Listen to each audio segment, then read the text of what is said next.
There's something I want you to do before this story begins. Just breathe, because what I'm about to tell you isn't gentle. It isn't clean, and it isn't the kind of history that appears in textbooks or museums. It's the kind of truth that leaves fingerprints on your chest. Close your eyes for a moment and imagine this. A chain snapping in the dark, not with noise but with purpose, like the world itself deciding that one woman had been silent long enough. Her name was Rosalina, and she carried more fire inside her than any torch the empire ever lit. In 1871, in the mountains of Minas Gerais, a place where the air is thin and the silence heavy, she did what no one expected, what no one dared, what no one believed a human being could survive. She broke her chains, and then she broke the night. But to understand how 50 men followed her through the mountains, to understand how one enslaved woman outran hunters, soldiers, and the iron laws of an empire, you need to walk with her from the beginning. Let me take you there. Minas Gerais in 1871 was a land divided between mountains and men. The mountains were honest, harsh, cold, sharp. The men were not. On the coffee plantations, where the empire squeezed well from the soil like blood from a wound, the night smelled of smoke and wet earth. Shadows moved with chains tied to their ankles. People worked until their hands forgot softness. And in the middle of this world, Rosalina existed like a silent storm forming behind the horizon. She was 28, black, Brazilian, strong in ways the overseers never understood and always feared. Her hair tied back in a tight braid, her shoulders carved by labor, her eyes always scanning the hills, like she knew they were waiting for her. People whisper that Rosalina had something different inside her, not anger, not hatred, but clarity. The kind that grows in someone who has seen the worst and decided the world would not end like that for her. Some called her stubborn, some called her trouble, but those who lived beside her knew the truth. Rosalina was awake in a place where sleep was the safest thing to be. The spark that started with a whisper. It happened on a moonless night, when even the stars seemed afraid to shine. Rosalina was in Senzala, the workers' quarters, sharpening a broken piece of iron she kept hidden under the wooden boards. The overseers thought she was obedient, quiet, predictable, but quiet people are the ones who think the loudest. A young enslaved man named Bento, exhausted from a day in the coffee fields, collapsed near her. His wrists were bleeding from punishment. His breathing was shallow. And in the kind of voice someone uses when they've lost more than blood, he said, "Ro, they're sending 20 of us to the North Mill tomorrow. They won't survive it." And something inside Rosalina shifted, not snapped, shifted like a mountain breaking from inside. She leaned close to him and whispered only one word. No, not no to the overseer, not no to the system, not no to fate. It was a no that meant, if the world allowed itself to break us this far, then it will have to deal with what happens next. That night, she made a decision, a reckless one, a dangerous one, a necessary one. She was getting out of that plantation, and she wasn't leaving anyone behind. The plan, that wasn't a plan. Rosalina had no map, no weapons, no allies outside the Senzala, and no guarantee of surviving a single mile in the mountains. But she had three things the men who ran the plantation never understood: strength, faith, and the ability to see freedom where others saw certain death. She gathered the men who trusted her, Bento, Lazaro, Joao Pemba, and others whose names history forgot, but whose courage didn't. She didn't stand on a box and give a speech. She didn't shout orders or promise miracles. She spoke as if she were talking to each man alone. If we stay, they decide everything about our lives. If we go, we decide at least one thing, that tonight is not the night we die. And somehow, 30 men said yes, then 40, then 50, not because she promised freedom, but because she gave them something more valuable, a moment where they remembered they were alive. The chains that finally broke, the moment the escape began didn't feel heroic. It felt like fear wearing someone else's body. Rosalina knelt beside one of the men and placed a sharpened iron against his chain. She told him to hold his breath. Then she struck the chain with a force that echoed through the night like a warning. Clang. Everyone froze. Even the crickets stopped singing. But then the metal gave way. Not easily, not symbolically, not beautifully. It cracked like a bone breaking wrong. Sharp, ugly, real. And the men looked at Rosalina as if she had split the sky. One chain broke, then another, then another.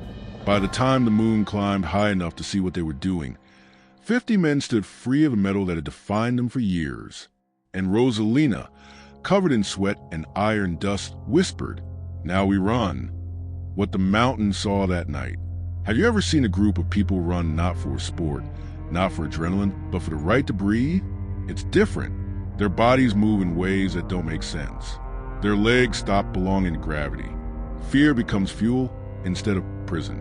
Rosalina led them through the fields, past the watch post, across the river where the water tasted like rust, and up the first slope of the Serra da Mantiqueira.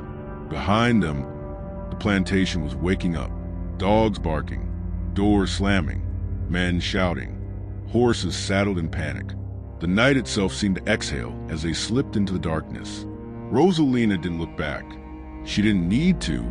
She could feel the mountains calling her forward, like they had been waiting centuries for someone brave enough to climb them with 50 souls at her side. There's a moment during every escape when fear stops being the enemy and becomes a weapon. For Rosalina and the 50 men running behind her, that moment came halfway up the mountain trail, when the air turned thin, the ground turned steep, and the night turned unforgiving. But let me take you there slowly, because what happened on that slope in Minas Gerais wasn't just survival, it was transformation. The mountain doesn't care, but it teaches. The first incline hit them like a wall. Loose stones, cold air cutting their lungs, branches clawing at their clothes. These weren't soldiers. They weren't trained. They weren't prepared. They were exhausted men who had spent years bending their backs under the sun, eating almost nothing, sleeping on dirt floors. The mountain should have broken them. But Rosalina knew something the overseers never imagined. A body can be pushed to the limit. A will can be pushed past it. She climbed like someone who had rehearsed the path in her dreams. Her braid swung behind her like a banner. Her feet found grip where others slipped. She held on to tree roots as if the forest itself was guiding her. At one point, Bento felt his knees, coughing blood. Rosalina grabbed his arm, pulled him up, and said, "Not tonight. Not after everything we survived." And Bento obeyed, not because she was stronger, but because she believed he was. That belief is a kind of fire, and fire travels. Meanwhile, in the plantation, the hunt begins. When the overseers found the broken chains in the senzala, panic spread to the house like spilled kerosene. Dogs barked, horse hooves pounded, lanterns flickered in frantic hands. The plantation master, Senor Alvaro Madeira, shouted orders that cracked through the air. "Bring them back alive or dead, but bring Rosalina back to me. She started this. She ends this. Alive or dead." Let those words sit in your chest for a moment. For enslaved people in Brazil, flight wasn't a crime. It was a sentence. Hunters were called in, men who lived in the shadows, following the smell of fear and the promise of reward. They moved silently, carrying ropes, blades, and a hatred disguised as discipline. These men weren't chasing escapees. They were chasing defiance. But there was something they didn't expect. Rosalina was not running from them. She was running ahead of them. There's a difference. The signal in the trees. Back on the mountain, Rosalina stopped suddenly.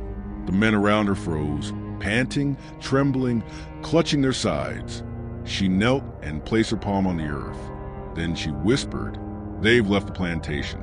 They're coming." "How do you know?" Lazaro asked, fear trembling in his voice. She looked up with eyes that reflected the darkness like polished stone. "The ground tells you. When men ride fast, the world shakes a little." The truth is, Rosalina didn't need the ground to tell her. She felt the hunters the same way she felt storms, in her bones, in the shift of wind, in the silence that comes before danger. She stood, wiped dirt from her hands, and pointed northward down a narrow path between jagged rocks. "This way. If we stay on the main trail, they'll corner us by sunrise."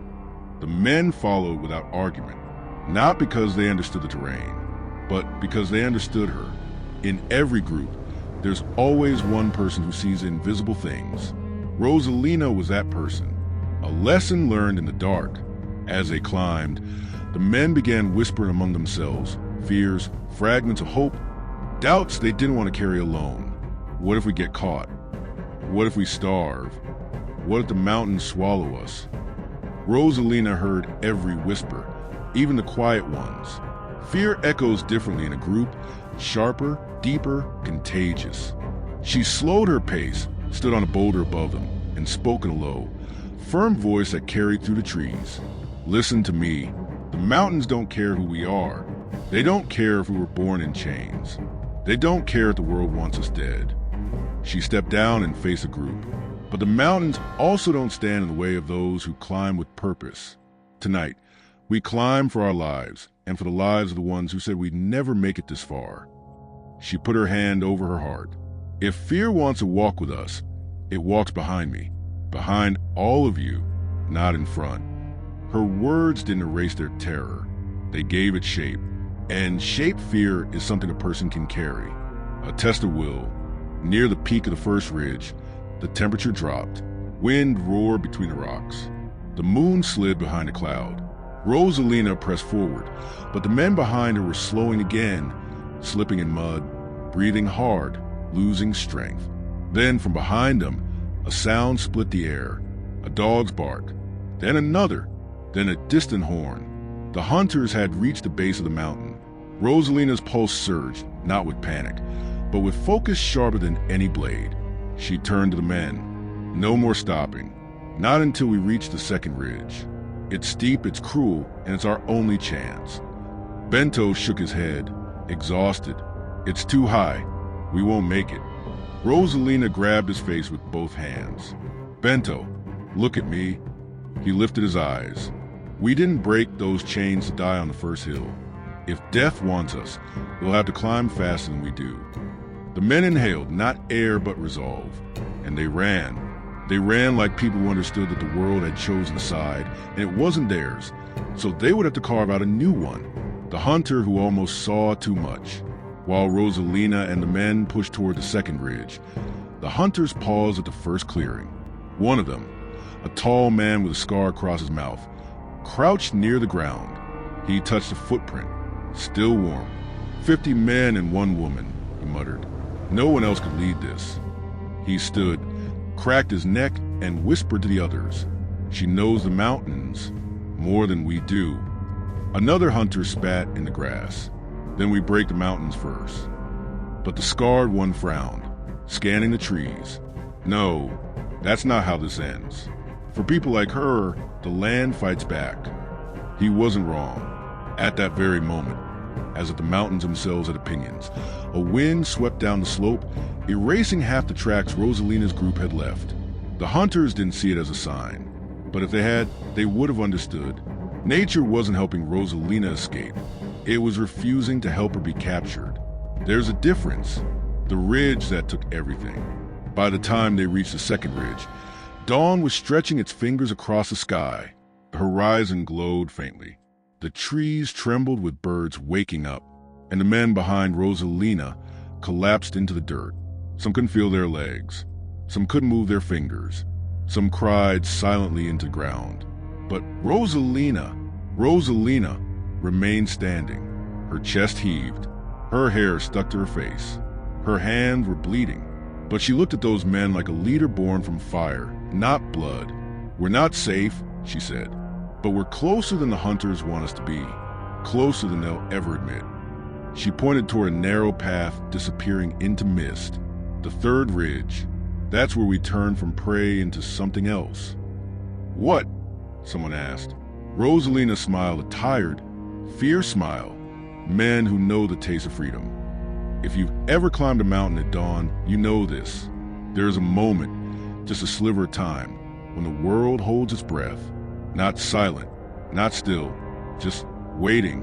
Rosalina reached that moment on the third ridge. The fog was thick enough to swallow a person whole. The rocks were slick with dew. Her breath came out in white clouds, fading fast in the cold air. Behind her, 50 men collapsed along the slope, shaking, sweating, shivering. some praying under their breath, some staring at the sky as if begging it for one more hour of life. They had escaped the plantation. They had climbed through the night.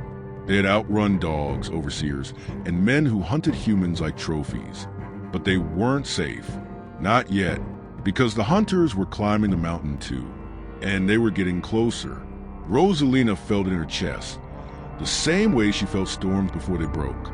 "Get up," she said softly, not shouting, not pleading, just stating a truth. "Everyone, on your feet." Some men groaned, others cursed. A few didn't move at all. Rosalina didn't raise her voice. She didn't threaten. She didn't command with fear. She commanded with certainty. "If we stay here, we die. If we move, we decide how we meet the sun." Slowly, painfully, they rose, one by one, like warriors who had forgotten they were warriors. The hunters break the silence. Just as Rosalina began leading them along the spine of the ridge, a sound cracked through the fog. A gunshot, then another. The men ducked, panic exploding through the group like lightning. "Down! Everyone down!" Rosalina pushed Bento to the ground, shielding him with her own body. Bullets tore through leaves, splintered bark, sent birds fleeing into the pale sky. The hunters had arrived. Not all of them, but enough to kill. Rosalina crawled to the edge of the ridge and peered through the mist. Figures moved below. 5, maybe 6 hunters, rifles raised, boots crunching against the stones. Their voices echoed up the slope. "We see you. You can't outrun guns. Give us the woman and we let the rest live." The men around Rosalina froze. Some looked at the ground. Some looked at her. And then, in the kind of raw honesty that surfaces only in moments like this, one man whispered, "If we give them Ro, maybe we have a chance." Rosalina didn't flinch, didn't react, didn't blame him. Fear makes small promises. It offers survival at the cost of your soul. She touched the man's shoulder gently. "I'm not leaving, and none of you will be left behind." Then she stood, not tall. She was too exhausted for that, but steady, rooted, unbreakable. And she shouted down the mountain, "If you want me, you climb." The hunters went silent. Then one laughed, a cold, metallic laugh. "Suit yourself." The strategy that changed everything. Rosalina crouched behind a rock, breathing hard. She had no weapons, no bullets, no numbers, but she had what the hunters didn't. The mountain, the fog, and 50 men who trusted her with their lives. "Listen," she said, gathering them close. "The fog is our shield. The ridge is narrow. They can't climb in a group. They'll come one by one." She pointed to 2 large boulders sitting near the edge. "We use these." The men frowned, confused. "We push the rocks down the slope. When the first hunter reaches the bend, they'll crush him. The others will scatter." Silence. Then Joao Pemba whispered, "You want to fight the Empire with stones?" Rosalina nodded. The Empire forgot something. Everything becomes a weapon when you have no choice. The men stared at her, and for the first time since the escape began, they believed they could win. The first clash. The first hunter appeared through the mist, rifle raised, steps cautious but confident. He didn't see Rosalina, or the men waiting, or the boulder balanced on the edge of the ridge. He only saw shadows, which is why he never saw the moment Rosalina lifted her hand and whispered, "Now." The men pushed the boulder. It fell, slow at first, then with thunderous force, crashing down the slope, smashing into the hunter with sound that echoed through the valley like the growl of the mountain itself. The hunters below screamed. 2 stumbled backward. 1 dropped his rifle. Another tried to run but got tangled in the brush. The fog swallowed the chaos. Rosalina didn't smile, didn't celebrate. She simply said, "They'll regroup. Everyone move. We climb higher." When strength turned to fire, the group pushed forward, but the mountain grew crueler. Steeper cliffs, slippery moss, roots that tore at their ankles. Men fell, cried, begged for rest. Rosalina refused to stop, not because she didn't want to, because she knew rest meant death. But there was a moment, a brief, terrifying moment, when her own strength failed. Her knees buckled, her vision blurred, the world tilted beneath her. Bento caught her just before she collapsed. "Rose, stop. You'll die." She clenched her teeth. "If I fall, you carry me. If you fall, I carry you. But we don't stop." The men looked at her. This woman who had dragged them through hell, who had faced guns and mountains and fear, and something changed inside them. Not admiration, not gratitude, responsibility. They formed a circle around her, not to protect her, but to walk with her, carry her if needed, follow her even into death. This wasn't a group of escapees anymore. It was a battalion, and Rosalina was their center, the hunters' last attempt. By midday, the fog cleared enough for the hunters to climb again. They moved faster now, furious, determined, humiliated. When they reached the narrow spine of the ridge, the lead hunter raised his rifle. Rosalina saw him. He saw her. For a moment, time froze. Her chest rose. Her braid lifted in the wind. Her hands balled into fists. The hunter lowered the rifle, aimed it at her heart, and the world moved before he could fire. Not Rosalina. The men, all 50 of them, they stepped in front of her as one, forming a wall of bodies. No weapons, no shields, just sheer will. The hunter hesitated. He had never seen anything like that. Enslaved men protecting an enslaved woman with their lives. He screamed, "Move!" They didn't move. "Move, or I shoot all of you." Not one step, not one flinch. Rosalina stepped forward, voice steady. "You can kill us, but you can't climb faster than we can rise." The hunter tried to fire, but his hand trembled, and he missed. The bullet struck a tree. Leaves exploded. Birds cried out. Rosalina didn't wait. "Run!" And they ran, not away from fear, but towards something greater. A clearing, a rise, a new horizon. The place where their story would turn into legend. There's a point in every story of escape where the question stops being, will they survive? And becomes, what will their survival mean? Rosalina had brought 50 men this far, up through stone and fog, bullets and barking dogs, hunger and exhaustion. She had turned flight into resistance, fear into fuel, and a mountain into a shield. Now the mountain was about to become something else, a witness, the clearing above the world. They reached it just as the sun began to slide toward the horizon, a plateau high above the valleys, a flat slice of earth surrounded by jagged rock and twisted trees. From up there, Minas looked like another planet, green hills rolling into the distance, small curls of smoke from plantations below, the faint glint of rivers catching the dying light. Some of the men dropped to their knees, not from faith, but from sheer disbelief that they were still alive. For a few seconds, there was silence, real silence, the kind that only comes when you are far enough from the world that hurt you. Bento whispered, tears in his eyes, Is this freedom?" Rosalina didn't answer right away. She walked to the edge of the plateau and stared down at the land that had tried to own her. Then she said, "This is a beginning, the choice no one expected to make." They didn't have long. Behind them, the sound of pursuit climbed a rock, boots, branches snapping, voices shouting orders, the metallic clink of rifles. The hunters had followed. Rosalina turned to the men. "We can't keep running forever," one of them said. "They'll track us until we drop. And if we go back," another murmured, "they'll make sure no one ever tries again." Rosalina looked at each of them, faces cracked with fatigue, eyes shining with terror and stubborn hope. She could feel the weight of their lives pressing against her chest. "Listen," she said quietly, but every man heard. "We're at the edge of what they know. They don't understand this mountain like we do now. We have two choices." She raised one finger. "We split.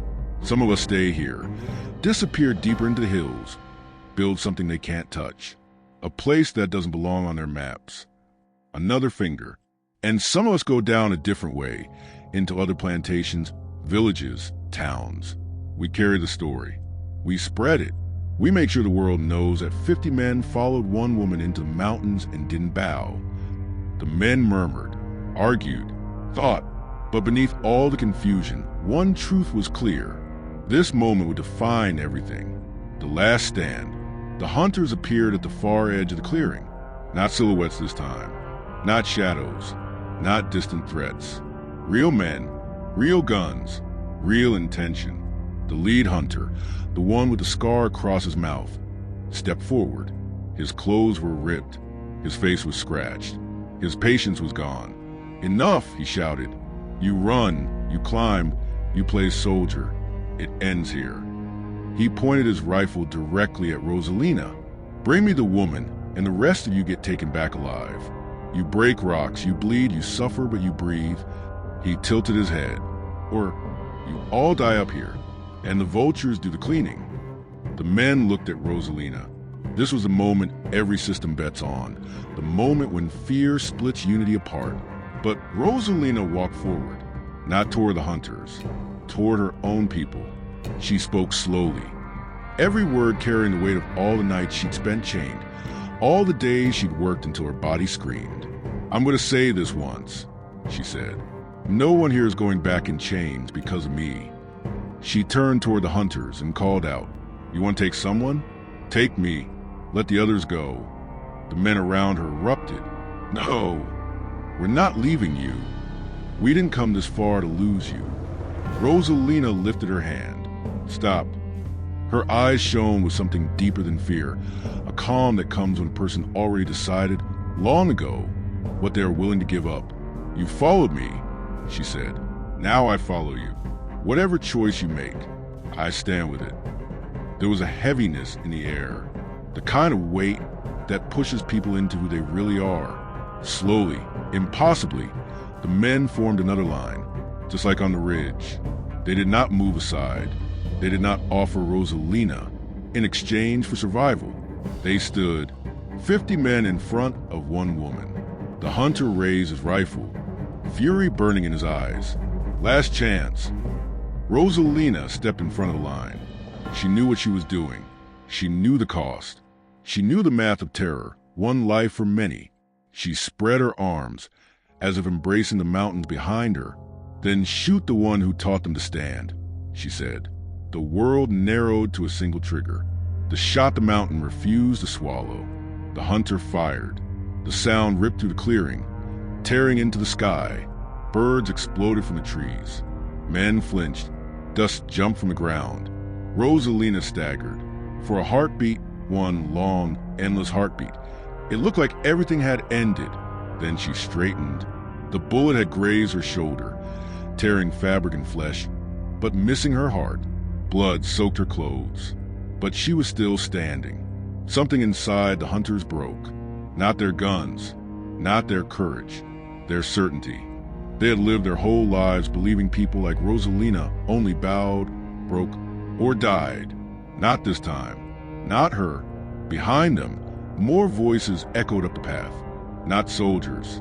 Peasants. Woodsmen. Free black families who lived at the edges of those hills. They had heard the shots. They had heard the shouts. And they had come to see what the mountain was screaming about. Faces appeared along the slopes. Eyes watching. Hands holding tools that could easily become weapons. The hunters suddenly understood. They weren't just dealing with fugitives anymore. They were standing in front of a story that was already spreading. One of them whispered, "If we kill them all, people will talk." The scarred hunter clenched his jaw. "If we bring them back, people will talk anyway." He stared at Rosalina, bleeding, unbroken, unbowed. Then he spat on the ground. "Forget it," he growled. "Some fights aren't worth the ghosts they leave." He turned, back to the plantation. The others hesitated, then followed, not because they had grown merciful, because they had grown afraid of what this story would become if it ended with a massacre. They disappeared down the path, leaving Rosalina and the 50 men alone with the sky, the birth of a place without chains. They didn't celebrate, not like you might expect. No shouting, no cheering, no wild dances. They were too tired, too wounded, too aware that survival wasn't the end of anything. It was the beginning of responsibility. That night, under sky that finally looked wide enough to hold their names, they made a pact.